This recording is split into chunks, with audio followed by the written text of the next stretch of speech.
Magandang hapon sa mga kaaloy. So kaninang umaga mga kaaloy, for today's video, nag-ikot-ikot tayo mga kaaloy, nag-scrap tayo mga kaaloy. Nakakuha naman tayo mga kaaloy ng isang motor mga kaaloy. Ayan siya mga kaaloy oh. Ayan, hindi rin nasayang yung pagod natin mga kaaloy. Ayan oh. Kahit paano mga kaaloy, may nakuha pa rin tayo. Kahit sa sobrang hirap ng scrap ngayon mga kaaloy, kasi sa dami nga nag-ikot-ikot, kahit paano mayroon pa rin tayo nakuha mga kaaloy. Hindi rin nasayang yung pagod natin mga kaaloy. Ayan. Parang tingin ko mga kaaloy, parang okay pa, parang umaandar pa mga kaaloy. Yan pa mga kaaloy, yung iba nating nakuha nung nakaraan mga kaaloy. Ayan oh. Hindi pa natin ito na-dispose mga kaaloy, kasi sayang din naman na i-dispose natin pa para pwede pa maayos mga kaaloy. Kaya po mga kaaloy, yung isa mga kaaloy, for this video mga kaaloy, yan pang isa. Ayan oh. Ayan mga kaaloy.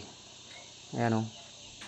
Tapos yung isa mga kaaloy pa nakaraan, yung unang scrap natin mga kaaloy, yung in-upload natin, sabi daw ng mayari mga kaaloy, hindi daw yung nag-andar.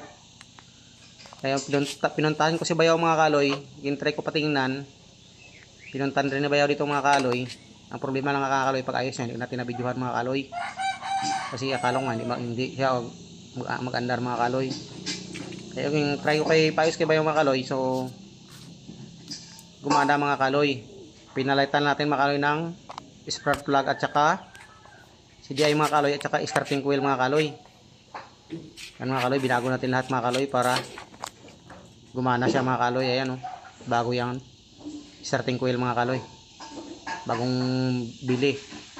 Ayan, maganda sana mga kaaloy yung pag-ayos ni Bayaw na mga kaaloy kung nabidyohan natin mga kaaloy. Kaso nga lang hindi natin nabidyohan mga kaaloy, kasi nga sa dami nating ginagawa mga kaaloy, minsan kalimutan natin mga kaaloy. Kaya ito i-try mga kaaloy, pandarin natin mga kaaloy, mga kaaloy oh. Yan, gumana naman siya mga kaaloy. Kaya thank you Lord sa blessing pang-araw-araw mga kaaloy. Sa paano hindi rin sa yung pagod natin mga kaaloy, kumandar siya mga kaaloy. Yan mga kaaloy, pag-ayos ko lang namin yung Bayaw karang mga kaaloy, blessing namin mga kaaloy, kumandar din. Kaya yun, thank you sa lahat, kasi nga kahit pa paano kumandar siya mga kaaloy. Ayan oh. Ayan, itakan natin mga kaaloy. Ayan oh. Oh, ayan, kumandar siya mga kaaloy, di ba? Maganda pa ng tunog na makina niyan mga kaaloy, wala pang kalampag.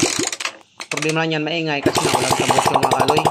Kinuha na yung may-ari at ang tambusyon niya, kaya ibininta, akala nila maayos. Yun, try natin paayos kay Bayaw mga kaaloy.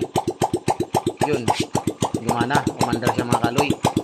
Ayan, kita nyo naman mga kaaloy, hindi pa yan bugbog mga kaaloy, natambay lang yan mga kaaloy. So mga kaaloy, ito pa yung ibang nakuha natin sa mga scrap mga kaaloy, yung pwede pa magamit mga kaaloy. Ayan o, yung mga hub ng motor mga kaaloy. Yan, nilagay natin sa isang tabi mga kaaloy, baka sakaling may maghanap na pwede pa magamit mga kaaloy. At saka yung shock mga kaaloy. Ayan, sayang din naman mga kaaloy na basagin natin na pwede pa magamit, pwede pa mapakinabangan ng ibang mga kaaloy. At saka may pundok pa dyan mga kaaloy o, tingnan nyo yan mga kaaloy. Kaya yun, ating nga mga bolt mga kaaloy, mga nut, kaya pinang-ipon natin mga kaaloy. Sayang din naman kasi na ilagay natin sa scrap.